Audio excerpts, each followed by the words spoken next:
हिमाचल प्रदेश में वर्तमान सरकार में एक के बाद एक घोटालों की परतें जो खुल रही हैं और ये जो पेखूवाल सोलर पावर प्रोजेक्ट है, इसमें सीधे तौर पर 100 करोड़ रुपए का घोटाला हुआ है और हम मांग करते हैं कि इसकी सीबीआई से जांच हो और जो दोषी हैं वो सलाखों के पीछे जाएं और हिमाचल प्रदेश को जो लूटने का काम इन्होंने शुरू किया है ये बेनकाब हो।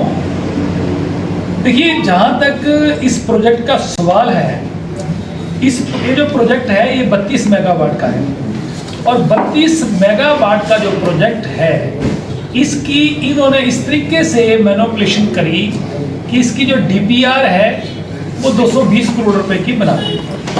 पहला सवाल ये है कि पूरे देश में, हिंदुस्तान में कहीं भी सोलर पावर प्रोजेक्ट्स लग रहे हैं, उसकी जो कॉस्टिंग है वो पर मेगावाट जो है वो 3.5 से 4 करोड़ रुपया कॉस्टिंग आ रही है। और ये जो पेखूवाल प्रोजेक्ट है 32 मेगावाट का, इसमें पर मेगावाट जो कॉस्टिंग आई है ये आई है 6 करोड़ 80 लाख रुपया। 32 मेगावाट प्रोजेक्ट का मतलब है और सलाखों के पीछे जाने चाहिए। इसमें कैग जो है, कैग ने भी रिपोर्ट पत्र में लिखा है कि इसमें कोई भी बड़ा प्रोजेक्ट लगाया जाता है तो उसमें कोई बैंक से फाइनेंस किया जाता है, किसी एजेंसी से फाइनेंस कराया जाता है, ओडी लिमिट को यूज कर लिया। इससे आने वाले समय में क्या होगा कि बजट में कट लगेगा।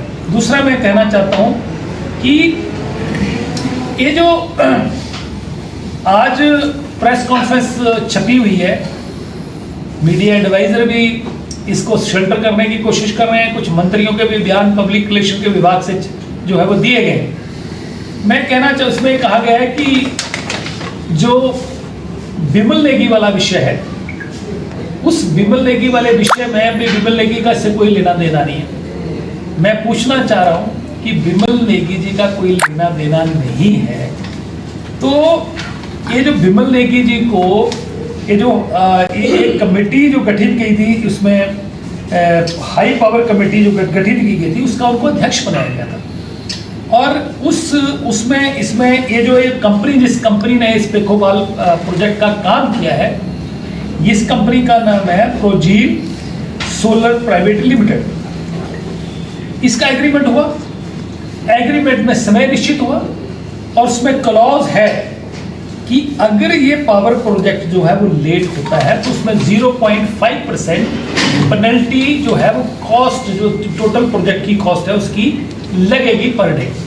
तो उसमें एक हफ्ते की जो पेनल्टी बनती है वो 1 करोड़ रुपया बनती है।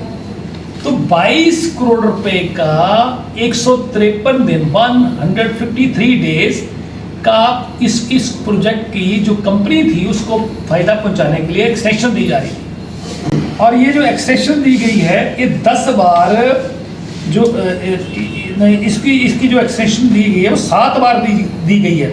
7 बार प्रपोजल जो है ये बहुत बड़ा फ्रॉड हुआ है। और 10 मार्च को एक प्रोसीडिंग लिखी गई जिसमें बिमल नेगी जी को प्रेशराइज किया गया कि ये जो प्रोसीडिंग है 12 तारीख को जो है बीओडी की मीटिंग होनी थी। उस मीटिंग में जो है वो ये जो है एक्सटेंशन वाला विषय था, इसको जो है वो स्वीकृति मिलनी थी। ये जो हिमाचल प्रदेश में मुख्यमंत्री ने जो ACH एडिशनल चीफ सेक्रेटरी जो है, इनकी जो कमेटी बनाई थी, इनको जो दायित्व सौंपा गया था इन्वेस्टिगेशन का, इन्होंने इन्वेस्टिगेशन की रिपोर्ट सौंप दी है।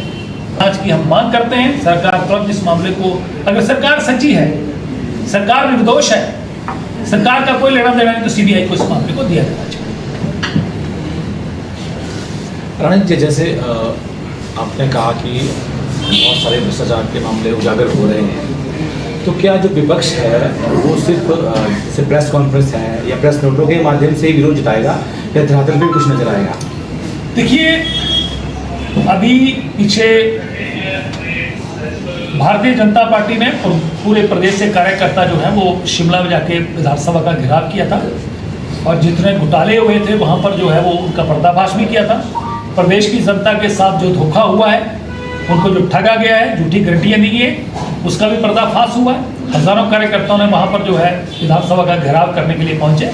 आने वाले समय में भारतीय जनता पार्टी निश्चित तौर पर सड़कों पर उतरेगी और प्रदेश को जो बर्बाद करने के लिए लोग तुले हैं, ये सरकार तुली है।